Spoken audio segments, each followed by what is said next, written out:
kihívásom nem volt kisebb, mint hogy 6 hét alatt elérjek egy kényelmes kommunikációs szintet egy teljesen új nyelven. A legtöbbeknek ez csak hosszú hónapok, de lehet, hogy inkább évek alatt sikerül.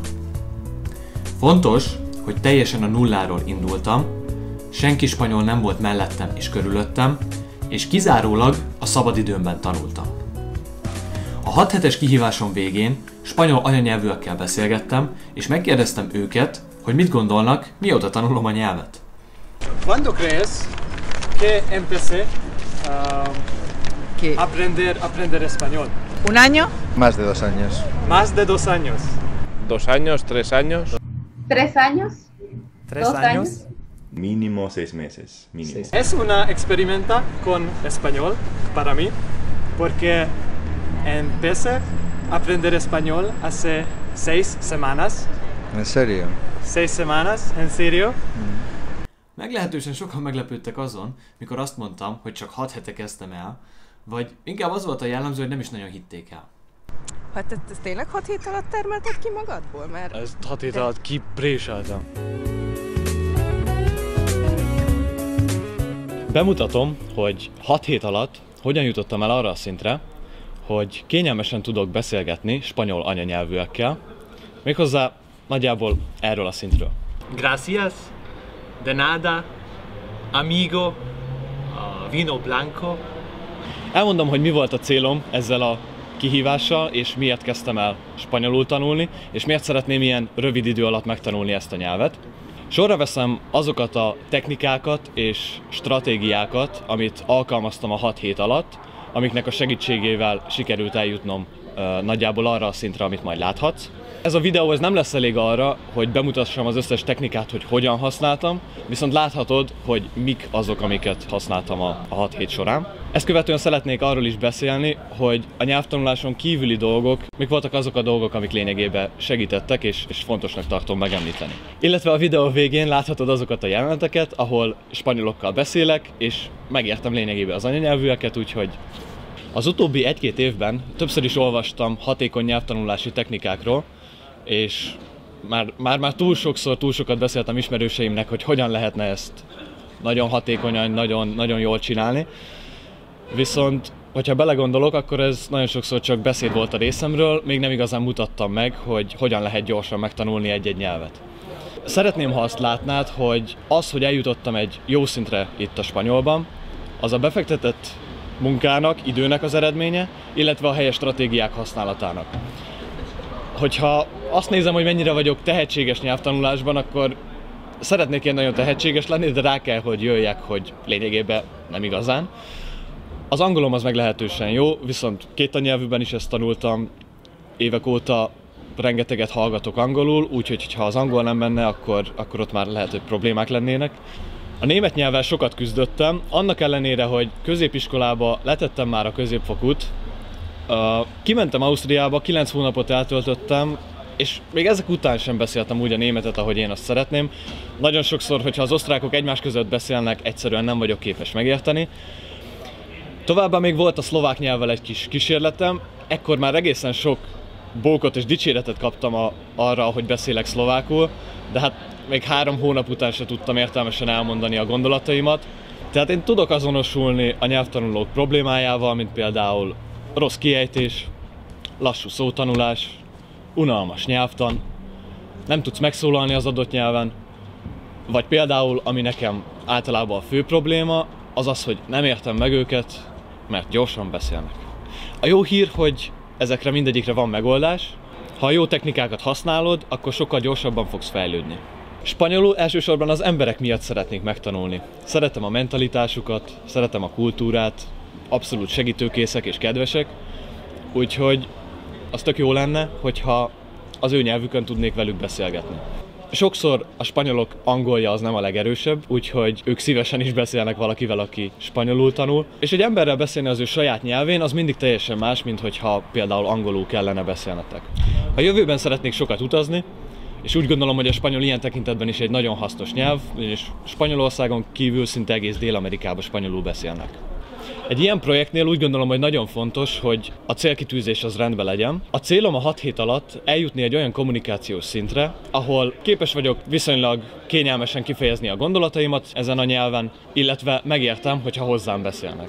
Tudom, hogy ez nem egy konkrét cél. A konkrét célokat, hogy mennyi időt, mennyi szót és hasonlókat, mennyit akarok megtanulni, ezt majd a későbbiekben kifejtem, de jó látni, hogy a kommunikáció az, amit célnak tűztem ki, nem az, hogy tökéletesen használjam a különböző nyelvtani szerkezeteket. 6 hetes nyelvtanulásom egyik inspirációja a Conor Grooms által készített film volt, ahol 30 nap alatt jut el egy jó kommunikációs szintre spanyolul.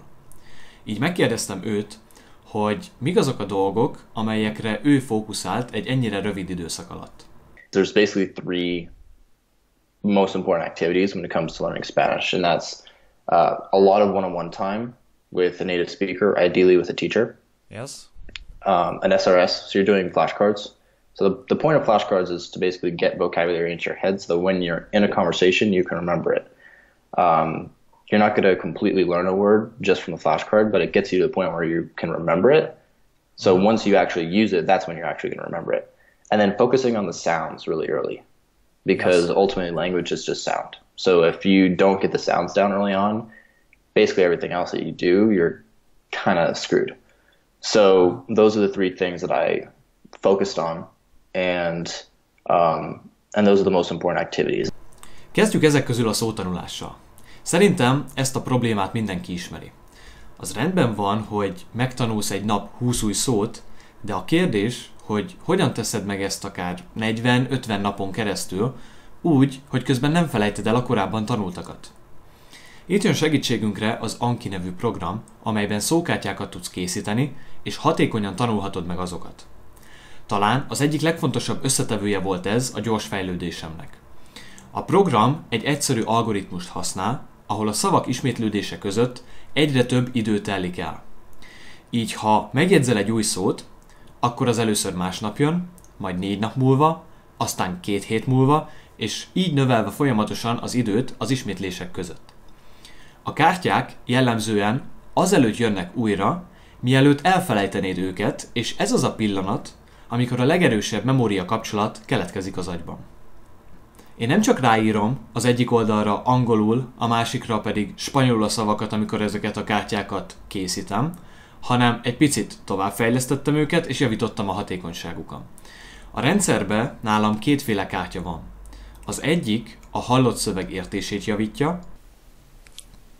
Tehát itt egy üres kártyát látok, és itt csak a hangot hallani. Los niños recibieron zapatos para Navidad. Tehát fel kell ismernem, hogy mit hallok, és utána nyomok arra, hogy mutasd a választ. A másik pedig az aktív szókincset fejleszti, hogy tud felidézni azt a szót, ne csak felismerd. Itt viszont látom a képet, és aktívan kell tudnom használnom a spanyol szót. No puedo evitarlo. És itt is van hozzá példamondat. Minden szóhoz igyekeztem képet tenni, így segítve a vizuális memóriát, illetve példamondatot spanyolul, hogy lássam, hogy az adott szó hogyan viselkedik a szövegkörnyezetben. Továbbá ennek a példamondatnak az anyanyelvű kiejtését is a kártyára tettem, amit valahogy így gyakoroltam. No puedo parar de toser. No puedo parar de toser. Illetve ezt követően megpróbálom olyan tempóban mondani, mint ahogy az anyanyelvű ejtette ki, így hozzászoktatom magam ehhez a tempóhoz, és a későbbiekben jobban megértem a gyors beszédet.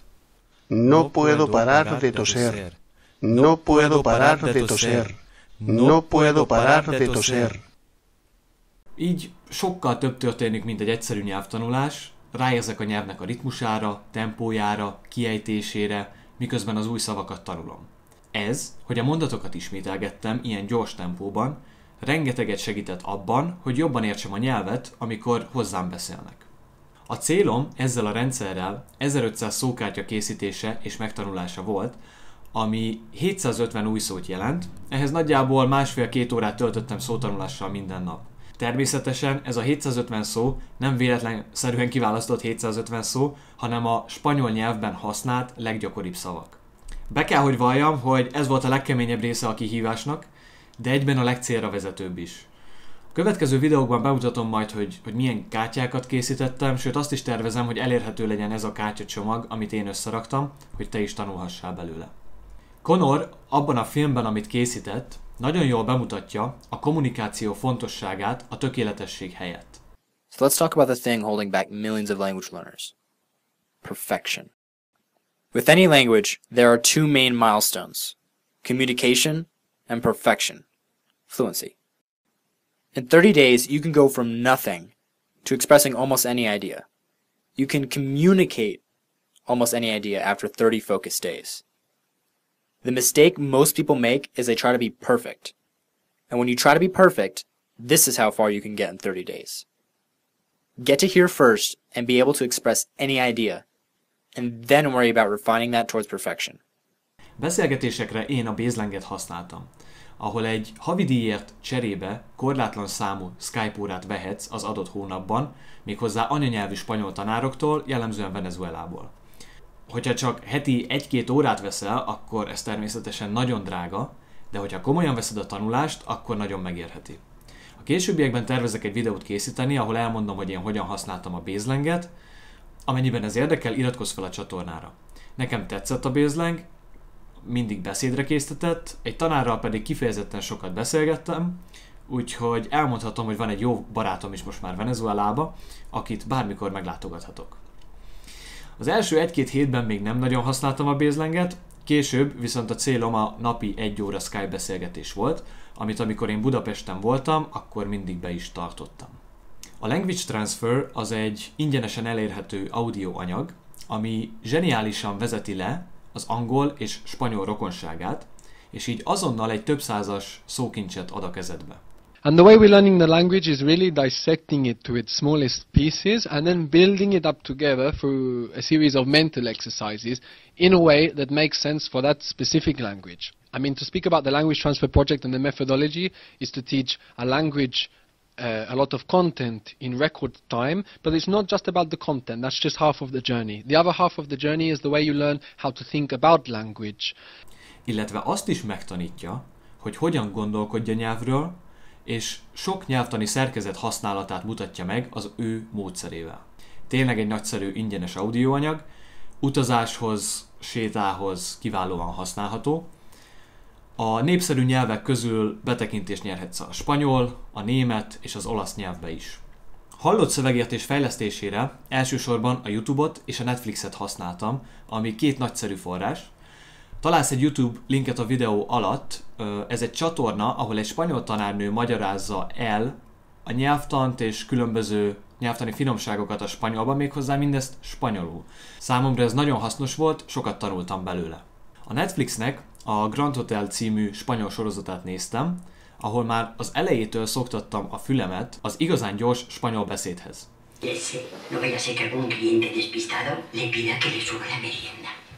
Eleinte inkább kikapcsolódásként spanyol beszéddel és angol felirattal néztem a részeket, majd a 6 hét végéhez közeledve pedig már 2-szer néztem meg egy adott részt, először angol felirattal, majd másodszor, mikor már tudtam a történetet, akkor spanyol felirattal. Lehet, hogy 2-szer megnézni egy picikét unalmas néha, de ekkor már rengeteget tanul belőle az ember, és még mindig sokkal izgalmasabb, mint például a szótanulás. De hozzáteszem, hogy ez nem helyettesíti azt. A szövegértés és kiejtés fejlesztésére a zene is nagyszerű forrás, spanyolul pedig van választék bőven. Néha populárisabb Iglesias zenéket hallgattam, mert elég jól érthető a szövege, és viszonylag könnyű is a szövege, néha pedig egyszerűbb zenéket, ismerős dallamokkal. Voy a reír, voy a gozar, vivir mi vida, la la la la. Nézzük meg a számokat, hogy mennyi időt töltöttem el tanulással ebben a 6 hétben. Az első 2 hétben napi nagyjából 2,5 órát tanultam, majd ahogy egyre inkább éreztem a fejlődést, és tudtam, hogy ez egy sikeres projekt lehet, úgy kicsit jobban rákapcsoltam, és napi 4,5, néha 5 órát is tanultam, így összesen körülbelül 160 órát töltöttem el a nyelv gyakorlásával itt a 6 hetes időszak alatt. Ennek a megoszlása a következő volt. A szótanulás volt a legtöbb, ez nagyjából 70 órát jelentett a kártyakészítés és ezeknek a megtanulása. Körülbelül 30 órát beszélgettem Skype-on. A Language Transfert azt kétszer is meghallgattam, illetve egyszer a spanyol verzióját is, így összesen egy 35 órát szántam rá, és a YouTube-ra, Netflixre egy 25-30 óra jutott, így szintén kijön ez a 160 órás tanulás. Meg kell, hogy mondjam, hogy ez időnként nagyon fárasztó volt, sok lemondással és szenvedéssel is járt. Szóval csak a tisztánlátás véget, ez a projekt ez úgy néz ki, hogy én 5 óra után kezdek el bármit is csak a spanyollal foglalkozni, és most sikerült kicsit megfázni. Elég sokat szívni ma az e-mailekkel, úgyhogy ez a mai nap ez nem szórakozás. Még utána kezdtem el kártyákat gyártani, utána van a Skype órám, és most lassan 11 óra, és még a szavakat meg kell tanulnom a mai napi adagot, úgyhogy valahogy szívás. Fontosnak érzem, hogy megemlítsek néhány nyelvtanuláson kívüli tényezőt, amelyek nagyban segítették, hogy sikerrel vegyem az akadályokat. Bill Gates és Warren Buffett, a világ két leggazdagabb embere egy beszélgetésükben a fókuszt emelik ki, mint sikerük elsődleges tényezőjét. Úgyhogy a fókuszált tanulás és ennek fejlesztése úgy gondoltam, hogy számomra is kulcsfontosságú. A meditáció erősíti a fókuszodat, és a mentális egészség fenntartásának egyik legjobb módszere. Szerintem az, hogy most már sok hónapja meditálok, nagyban hozzájárult ahhoz, hogy sikeresen végig tudtam csinálni ezt a 6 hetet. Igaz, hogy ebben az időszakban most a mozgásra kevesebb időm jutott, de sokszor tanultam séta közben, célom a napi 10 000 lépés volt. Ezen kívül mozgásnak az úszást választottam a sok ülés ellensúlyozására, ebből körülbelül heti 3 alkalmat iktattam be. A személyes küldetésemnek érzem, hogy felhívjam az ergonómiára a figyelmedet, ugyanis a sok ülés az maga a halál tud lenni. Sajnos ezt jól tudom, ugyanis túl vagyok egy gerincműtéten. Mikor otthon tanultam, akkor folyamatosan pozíciókat váltottam. Néha hason fekve, földön ülve, törökülésben, térdelve, állva, sétálva, mindenhogy próbáltam tanulni. A lényeg, hogy ne ragadj egy ülő pozícióba. Illetve sokszor pici mozgásokat végeztem, amik segítettek, hogy az agyamat kikapcsoljam, amikor már nagyon sok volt a spanyolból. Például itt egy feladat, amit kitaláltam magamnak, itt el kell dobnom a labdát, utána rugni egyet felfele a levegőbe, ami egy jó nyújtó mozdulat a hamstringnek, majd a másik lábammal újra a kezembe rugom a labdát. Vagy néha egy kis zsonglőrködéssel szórakoztattam magam. Lehet, hogy ezek apró részletnek tűnnek, de nem ment volna ezek nélkül a dolog. Napi motivációnak egyedül Gary Vaynerchukot néztem és követtem, nem sokat, egy napi 5-10 percben, egyszerűen imádom a csávót. Very wished. The biggest poison in us is regret.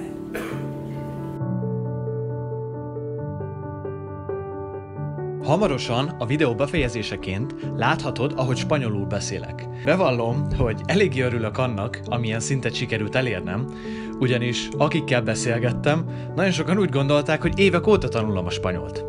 Ezen a csatornán több témában is szeretném ezt megmutatni, hogy többre vagyunk képesek, mint azt gondolnánk, és így láthatod például, hogy hogyan indítom el a saját vállalkozásomat, hogyan növelem ennek a csatornának a nézettségét, illetve olyan témákban fogok posztolni, amik a fejlődéshez szerintem nagyon fontosak, mint például az egészség, a mozgás, vagy könyvösszefoglalókat is tervezek készíteni majd. A spanyollal kapcsolatban tervezek összehozni egy olyan kis csoportot, akik egymást támogatva szintén gyorsan és hatékonyan tanulhatják ezt a nyelvet, amiben én szívesen segítek majd nektek. Ha tetszik a videó üzenete, valamint te is fontosnak tartod a tanulást, a fejlődést, akkor kérlek lájkold a videót, kommentben írd meg, hogy melyik nyelvtanulási stratégiát mutassam be részletesen, és kérlek iratkozz fel a csatornára. Végül tehát nézzünk pár beszélgetést, hogy láthassd, milyen szintet lehet elérni egy ilyen rövid idő alatt. Entonces, ¿de dónde eres? Madrid. ¿Madrid? Sí. Me gusta Madrid. Sí. He estado una vez en Madrid y me gustaría vivir en Madrid 2 o 3 meses en futuro. Sí. Sí, eso es muy bien, muy bien. ¿Y cuándo llegaste a Budapest? Hace 2 días. Hace 2 días. 2 días. ¿No? Miércoles. Miércoles. Sí. ¿Y Sí. cómo te parece? Muy bonita la ciudad. ¿Bonita? Sí. Ajá. Tiene muchas cosas. ¿Qué viste? Hemos visto el Parlamento. ¿Por qué está grabando? ¿Es para alguien? Solo, ok. Sí. Estoy aprendiendo español en este momento y me gustaría hacer un poco video. Ajá. ¿Dónde? ¿Tú eres estudiante? Estudio. Sí. Estudio en la casa. En la casa, solo por... ¿Y sabes inglés? Sí. ¿Inglés hablas? Sí, hablo inglés. Y soy húngaro. ¿Cuándo crees que empecé a aprender español? ¿Qué empecé yo? Cerca. ¿Un año? ¿Un año? ¿Un año? ¿Cómo es mi español? Bueno. Más de 2 años. Más de 2 años. Ok. Es una experimenta con español para mí porque empecé a aprender español hace 6 semanas. ¿En serio? 6 semanas, en serio. Es muy intenso. Sí. Muy intenso, pero me gusta el idioma y me gusta la gente, entonces me gusta aprender español. ¿De dónde eres? Somos de España. ¿De España? De Cataluña, Tarragona, concretamente. ¿Cataluña? Sí, Tarragona, cerca de Barcelona. ¿Qué es tu favorito fútbol club? El club es Nàstic. ¿Nàstic? No conozco. No, es de segunda división. Mi primer equipo es Nàstic, el segundo el Barça. Sí, Barcelona. Ok. ¿Y cuándo llegaste en Budapest? El miércoles. ¿El miércoles? Miércoles, Wednesday. ¿Y cómo te parece Budapest? Pues es muchos monumentos, muy bonito, hace mucho frío.